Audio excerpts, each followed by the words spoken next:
Hi, this is an adjunct to a previous video I made called Starlight vs. Creationism, because the need for more clarity was kindly suggested in a YouTube comment.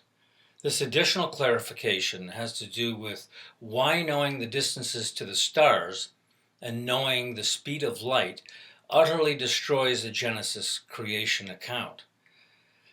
Once a few things are understood that are explained in my video Starlight vs. Creationism about how we know the exact speed of light and distances to billions of stars and galaxies, there is no way to bend or twist anything to make the Genesis account true. I suggest watching the video first so you can further accept the point that I will make here. There are many things wrong with Genesis, but I'll only deal here with how it relates to my previous video and not to get into the mess of addressing all that is wrong with just the first page of Genesis. Chapter 1, verse 1. In the beginning, God created the heavens and the earth. On the side of defending Genesis, there is no time frame mentioned here. However, heavens is literally meant heavens, not stars. How do I know that? Well, stars come on day 4. Desperate creationists will do their best to leave that out, and will also say a day was not the same as a day is now.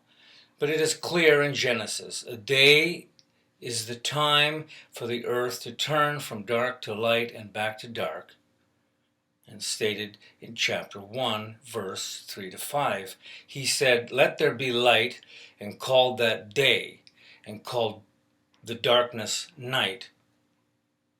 And that marked the first day. It's as if the writers didn't know the sun provided the daylight, because the moon, stars, and sun were made during day 4.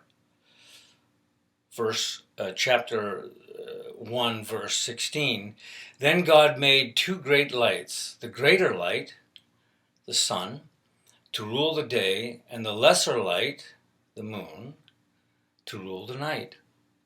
He made the stars also. This even sounds like the stars were much less significant, which is not surprising. Man didn't know much back then. So this means that the universe, the sun and the moon are all the same age. But the earth is older, as it was created before this day 1. He made Adam and Eve on his last day, day 6. The genealogy of Adam and Eve in chapter 5 carry us all the way up to Noah. And with a little guesstimation thrown in, we can say that was maybe 4,000 years ago, making the universe less than 10,000 years old at today's date. So according to this, the entire universe was made on day 4. No matter how large the universe is, no matter how far away his creation extends, it was all made on day 4 as stated. If this is true, we could only see light from stars 10,000 light years away. It would be impossible to see stars further away than that, because as proven, we know precisely the speed of light. In fact, in 1983, the meter was re-established to fit evenly into the speed of light, so that it is not expressed in fractions of a meter. That is how accurately we know its speed. It is exactly 299,292,458 meters per second. And in my previous video, Starlight vs. Creationism, you can see light photographed at 10 trillion frames per second. So there is no doubt or excuses creationists can have for saying we don't know the speed of light. So the reason Genesis is nonsense, among other reasons, is this. We can see from Hubble Scope a galaxy 13.3 billion light years away.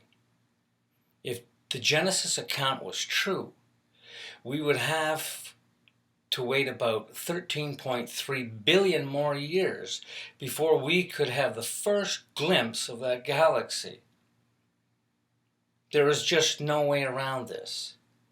Many religions have been built from Christianity's Old Testament, which was made from the Jews' favorite scriptures from the 24 Hebrew Bibles, and became the foundations for Christianity, Islam, Mormon, Jehovah's Witness, etc.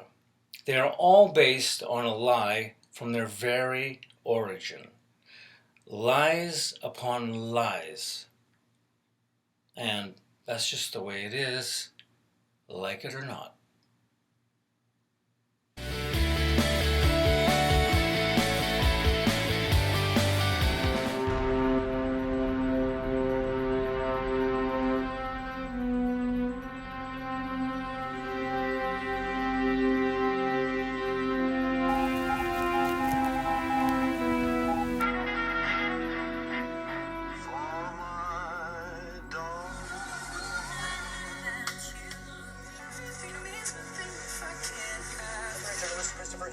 Mr. Hitchens, why do you hate our Lord Jesus Christ so much?